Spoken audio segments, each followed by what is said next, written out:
नमस्कार साथियों, मैं मिसेस वोरा आरएलटी कॉलेज अकोला से आपके हिंदी की अध्यापिका। कक्षा 11वीं के इस आभासी कक्षा में आप सभी का स्वागत है। विद्यार्थियों, हम पढ़ रहे थे भारती का सपूत जो रांगे राघव जी द्वारा लिखा हुआ है। आइए विद्यार्थियों, अब हम आगे का पाठ पढ़ते हैं। पहले ही बताया जा चुका है कि भारतेंदु हरिश्चंद्र की पत्नी मन्नो देवी भारतेंदु हरिश्चंद्र के बारे में बहुत कुछ बता रही है। तो इसके प्रकार इसके आगे का भाग अब हम लोग देखते हैं। वे मुझे ऐसे देख रहे थे जैसे मैं कांच की बनी थी। ऐसा कौन कह रहा है? मन्नो देवी कह रही है कि भारतेंदु हरिश्चंद्र उन्हें ऐसे देख रहे थे जैसे वो मन्नो देवी कांच की बनी हुई है। मन्नो देवी या मन्नो बेबी जो है पति के बारे में बहुत कुछ बता रही है। तो वही अब हम लोग आगे पढ़ते हैं। व्यक्ति का जीवन वही तो नहीं है जो उसके बाह्य रूप से झलकता है। कवि हृदय थे अतः कविता लिखते थे। वैभव था इसलिए दान देते थे। सुलझे हुए थे अतः देशभक्त थे। और फिर शाह खर्ची थी इसलिए कि पिता की यह परंपरा थी। प्रसिद्ध हो गए थे अतः देश के बड़े बड़े पदाधिकारी, राजा और प्रसिद्ध लोग उनसे मिलते थे। वे नाटक करते थे, लिखते थे, इतना तो अधिक नहीं है, जिए ही कितने 34 बरस 4 महीने। तो देखिए विद्यार्थियों, बहुत ही कम अवधि के लिए इन्होंने जीवन जिया है, लेकिन इन 34 बरस 4 महीने में भारतेंदु हरिश्चंद्र ने जो कार्य किया है वो अविस्मरणीय है, या उनके कार्यों को हम कभी भुला नहीं सकते। यहाँ मन्नो देवी उनके पति के बारे में बता रही है कि वो जैसा बाहर से दिखते थे वैसे नहीं है। वो कवि हृदय थे इसलिए वो कविता लिखते थे। वैभव था, धन धन पूंजी उनके पास बहुत थी इसलिए दान देते थे। विचारों में सुलझे हुए थे इसलिए देशभक्त थे। और फिर शाह खर्ची अर्थात बहुत ज्यादा खर्चीले थे, क्योंकि वह पिता से चली आ रही परंपरा थी। वो प्रसिद्ध हो गए थे। देश के बड़े बड़े पदाधिकारी, नेता, राजा और प्रसिद्ध लोग उनसे मिलते थे। वे नाटक करते थे, लिखते थे। आगे देखिए हम लोग पढ़ते हैं। अध्यापक रत्नहास ने पुस्तक बंद करते हुए कहा, यह था भारतेंदु का वह उदय का समय जब वे तरुण हो चुके थे। आपने देखा वह एक साथ ही कितने काम करते थे। वे लेखक थे, पत्रकार थे और इसके अतिरिक्त समाज के दैनिक जीवन में उनकी कितनी दिलचस्पी थी। उस समय डिबेटिंग क्लब और यंग मेस एसोसिएशन खोलकर उन्होंने मूक हुए देश को वाणी और स्फूर्ति देने की चेष्टा की थी। दवाखाना खोलते समय उनके मन में देश की गरीब जनता के प्रति वैसा ही प्रेम था जैसा कि विद्यार्थियों के प्रति प्रेम था। 19 वर्ष की आयु में उनको महत्वपूर्ण व्यक्ति मान लिया गया था। इसी से उनकी मेधा स्पष्ट हो जाती है। तो देखते हैं विद्यार्थियों, यहाँ हम कि अध्यापक रत्नहास ने जो पुस्तक में का भाग लिया था भारतेंदु हरिश्चंद्र के बारे में, उस पुस्तक को बंद करते हुए कहा कि यह था भारतेंदु का वह उदय का समय जब वे तरुण हो चुके थे।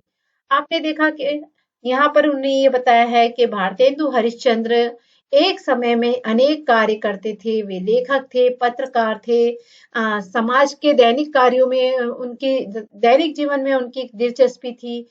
उसी प्रकार उन्होंने डिबेटिंग क्लब और यंग मेस एसोसिएशन खोलकर मूक देश को वाणी देने का कार्य किया है। इसी प्रकार उन्होंने होम्योपैथिक दवाखाना खोला जो गरीब जनता के लिए खोला गया था। ठीक है, उनका लगाव आम जनता के प्रति, गरीब जनता के प्रति वैसा ही था जैसा कि विद्यार्थियों के प्रति था। तो हम देख सकते हैं कि कम आयु में ही उनकी जो बहुमुखी प्रतिभा के धनी है, या उनकी मेघा जो है, उनका ज्ञानीपना जो है वो स्पष्ट हो जाता है। अध्यापक रत्नहास ने कुछ पल रुककर पुस्तक उठाई और फिर से पढ़ने लगे। बाबू साहब की कैसी तबीयत है? ठीक नहीं है। मल्लिका मन ही मन कांप गई। भारतेंदु शैया पर पड़े थे, मलिन रुग्ण। तो देखिए विद्यार्थियों, ये एक ऐसा समय है जब भारतेंदु हरिश्चंद्र बीमार पड़े हुए हैं और मृत्यु शैया पर पड़े हुए हैं। मृत्यु उनके नजदीक है। ऐसे समय का यहाँ पर विवरण दिया गया है। तो बाबू साहब की कैसी तबीयत है? कौन पूछ रहा है? मल्लिका जो है वो पूछ रही है।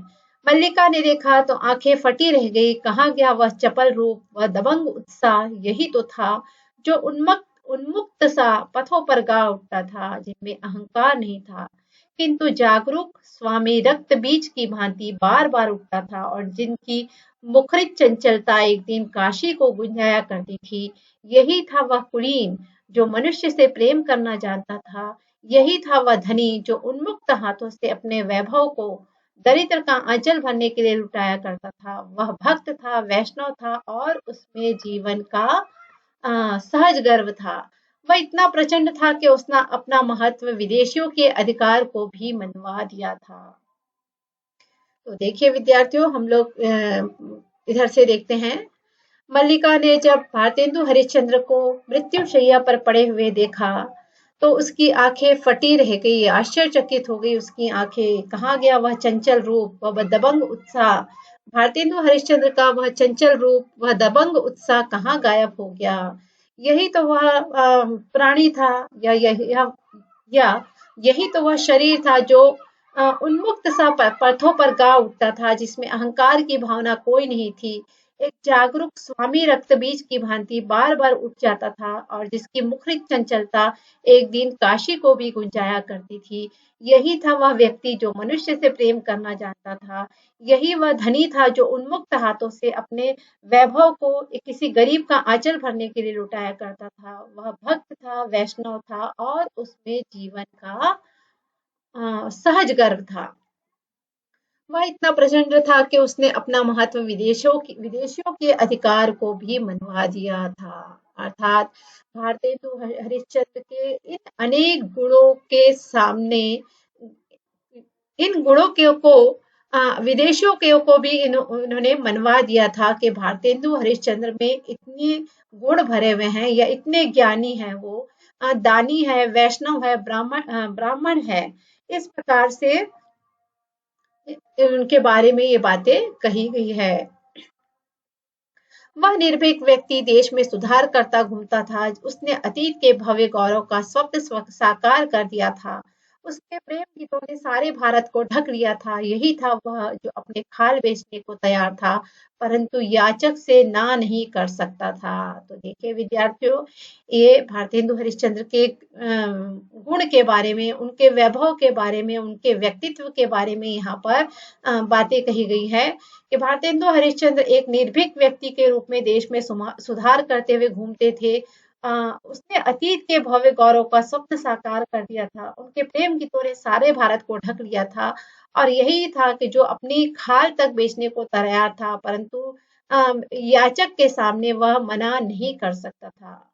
मल्लिका को वाद्य या ध्वनियों में झूमते भारतेंदु का वह रूप याद आया। सारी रात्रि कविता की बातें करते करते निकल जाती थी, परंतु इस व्यक्ति ने कभी छोटी बात नहीं की, जैसे वह किसी निम्न कोटि की बात के लिए नहीं जन्मा था। या तो उसे राजा कहा जा सकता है, या महाराजा, या पंडित, सब ने उसे भारतेंदु कहा था। क्यों? क्योंकि वह नेता था। उसने साहित्य, धर्म, देश, दारिद्र्य मोचन और कला और इत्यादि इत्यादि बातों के लिए कार्य किया था। अपमानित नारी के उद्धार के लिए भी उन्होंने अपना सर्वस्व न्यौछावर कर दिया था। क्या वह मनुष्य था? और आज वह मलिन सा पड़ा है, किंतु उसके नेत्रों में वही चमक है। छींटकाय हो जाने पर भी होठों पर भी अब भी वही क्षमा भरी आशुतोष और अपराजित मुस्कुराहट है।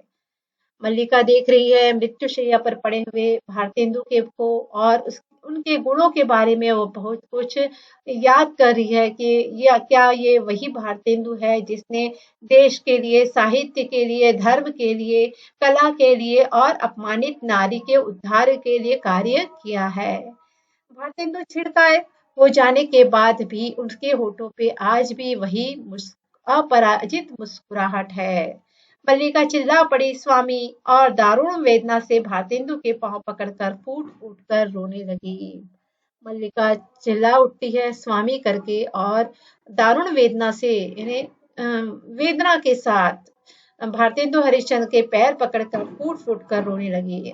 अध्यापक रत्नहास ने देखा लोगों की आंखें गीली हो गई थी। उसने कहा और उसके बाद किंतु एक व्यक्ति उठ खड़ा हुआ। उसने धीरे से कहा, उसके बाद सब जानते हैं अध्यापक महोदय, भारतेंदु के जलाए दीपक से असंख्य दीपक जल उठे। आइए बाहर बाग में चलते हैं। आज हमने इसी संबंध में भारतेंदु के जीवन से संबंधित एक नाटक खेलने का आयोजन किया है।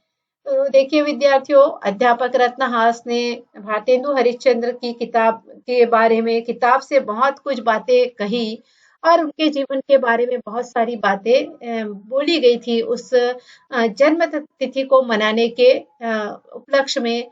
लेकिन आगे वो कहना चाहते हैं तो उनमें से एक अध्यापक खड़े होता है और कहता है कि उसके बाद सभी जानते हैं अध्यापक महोदय, भारतेंदु के द्वारा जलाए गए दीपक से असंख्य दीपक जल उठे। जो कार्य भारतेंदु हरिश्चंद्र ने समाज के लिए, देश के लिए, धर्म के लिए, अबला नारी के उद्धार के लिए किए हैं, वो उस कार्य को आगे बढ़ाने का कार्य दूसरे लोगों ने शुरू किया है। आइए बाहर बाग है, इस प्रकार का जो अध्यापक है वो कह रहे हैं कि यहाँ पर बाहर बगीचा है और उस बगीचे में हमने भारतेंदु हरिश्चंद्र के जीवन से संबंधित एक नाटक खेलने का आयोजन किया है। उसका नायक हरिश्चंद्र ही है, हिंदी गद्य का पिता, भारती का सपूत। तो देखिए विद्यार्थियों, ये अध्याय यही समाप्त होता है। पाठ का नाम है भारती का सपूत, जो एक उपन्यास से लिया गया है। इसके लेखक रांगे राघव जी है और इस पाठ के जो नायक है वो भारतेंदु हरिश्चंद्र है, जिनके गुणों के बारे में यहाँ पर अध्यापक रत्नहास के माध्यम से बातें बताई गई है। तो यह एक छोटा सा अंश है भारती का सपूत उपन्यास से। तो इस प्रकार यहाँ पर भारतेंदु हरिश्चंद्र छोटी ही सी उम्र में ही स्वर्गवासी हो जाते हैं। केवल 34 वर्ष की आयु में उन्होंने बड़े बड़े कार्य किए हैं, उनके कार्यों को हमने जाना और इस प्रकार से यह पाठ यहीं पे समाप्त होता है। तो फिर मिलते हैं हम आगे के पाठ में। धन्यवाद।